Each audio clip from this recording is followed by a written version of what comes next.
Hello, everyone, and welcome to Clear Talk English. I'm Emma. And I'm Daniel. Clear Talk English is a podcast for intermediate English learners who want to improve their listening skills. We speak slowly and clearly to help you understand better. Today, we're talking about something that affects many working people around the world: work stress. That's right, Emma. Work stress is a very common problem. Almost everyone feels stressed at work sometimes. Exactly. So let's start with a simple question. Daniel, what causes work stress? Well, there are many different causes. One big cause is having too much work to do in too little time. When you have a heavy workload, you feel pressure. Absolutely. And another cause is unclear expectations. When your boss doesn't explain exactly what they want, it's difficult to know if you're doing good work. And sometimes the pressure comes from multiple directions. You might have pressure from your boss to work faster, pressure from clients who want changes, and pressure from your own desire to do good work.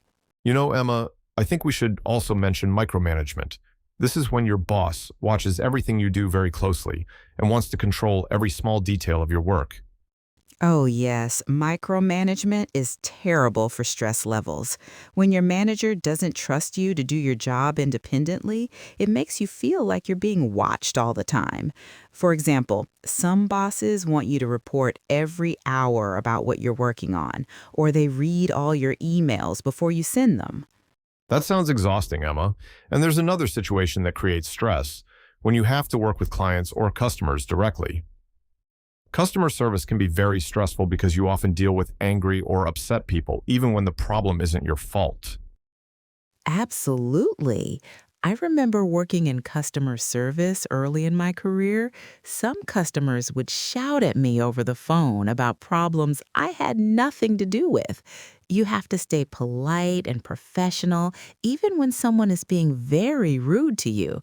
That emotional labor, having to control your feelings and reactions, is incredibly draining.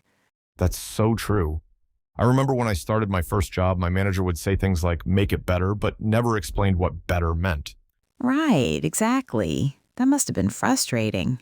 Yes, it was. And situations like that often become even more stressful when there is a deadline involved. A deadline is the date when you must finish something. When you have a tight deadline, it means you don't have much time. Exactly. And sometimes you have multiple deadlines at the same time. For example, you might need to finish a report on Monday and prepare a presentation for Tuesday. Right. That's called having competing priorities. You have to decide which task is more important and which one to do first. Yes, and that decision can be very stressful. Now, let's talk about meetings. Some people find meetings stressful too. That's true, Emma, especially when you have to speak in front of many people or present your ideas. Some people get nervous about public speaking. Absolutely. And sometimes meetings are not well organized. They go on too long or the purpose is not clear. Right.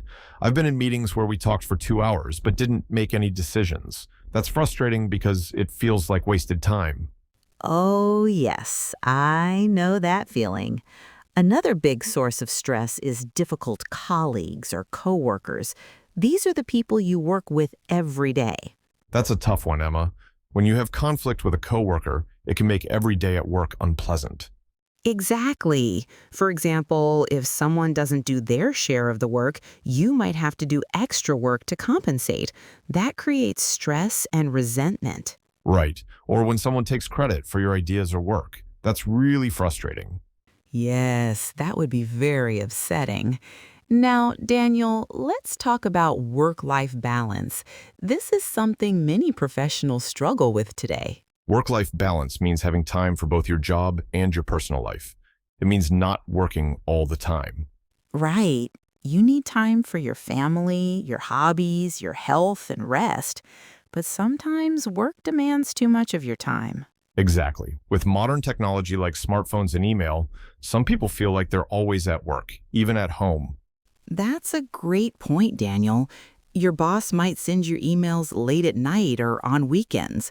It's hard to relax when you're always connected to work. Yes, and when you don't have good work-life balance, you can experience burnout. Burnout is when you feel completely exhausted and lose motivation. Burnout is very serious, and it can affect your physical and mental health. Speaking of technology and being connected all the time, Daniel, let's talk about remote work. Many people work from home now, especially after the pandemic. This brings new types of stress. Oh yes, remote work has created many new challenges. One big problem is isolation. When you work from home alone, you miss the social interaction with colleagues. You don't have casual conversations by the coffee machine or friendly chats during lunch breaks. Yes, that is true. We've talked about so many different sources of work stress. Let's spend more time discussing practical solutions. What can people do to protect themselves? Great idea, Emma. First, let's talk about time management. One useful technique is called time blocking. This means you schedule specific times for different types of work. For example, you might check emails only at 9 a.m., 1 p.m., and 4 p.m. instead of checking them constantly throughout the day. That's so true. And another challenge is separating workspace from living space. When your bedroom or kitchen table becomes your office, it's hard to mentally leave work at the end of the day. One thing that can help is creating a small, dedicated workspace, even if it's just a corner of the room. That's excellent advice. Another time management tip is to prioritize your tasks. You can use the important versus urgent method. Important tasks help you reach your goals. Urgent tasks need to be done quickly. Try to focus on tasks that are both important and urgent first. Well, one important thing is to communicate clearly with your boss and colleagues. If you're feeling overwhelmed, it's okay to ask for help or discuss your workload. Now let's talk about managing stress in your body and mind. Regular exercise is one of the best ways to reduce stress. You don't need to go to the gym for hours. Even a 20-minute walk during your lunch break can help clear your mind and reduce tension. And meditation or mindfulness can be very helpful too. Mindfulness means paying attention to the present moment instead of worrying about the future or regretting the past. There are many smartphone apps that can guide you through short meditation sessions.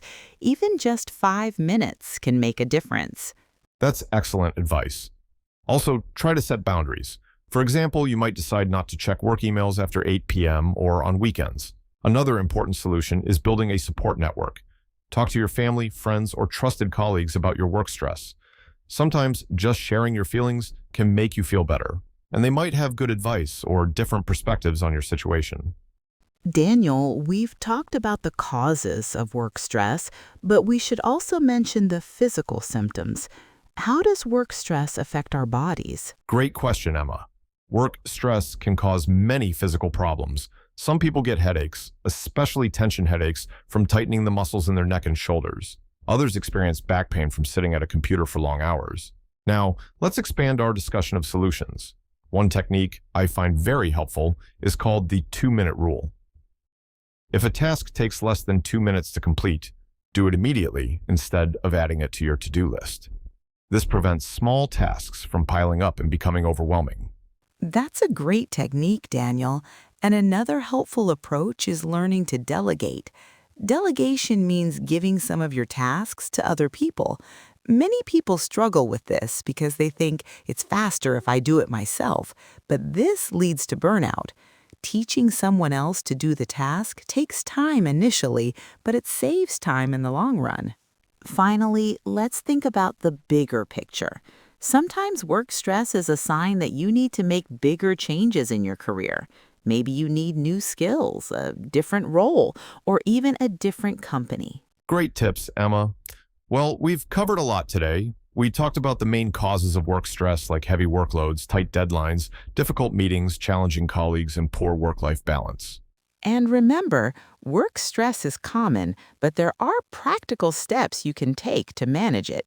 We also covered useful terms like micromanagement, emotional labor, and delegation. These are helpful words in professional environments. Managing work stress takes time. Try one small change this week and see what works for you. Thank you for listening to Clear Talk English. See you next time. Goodbye.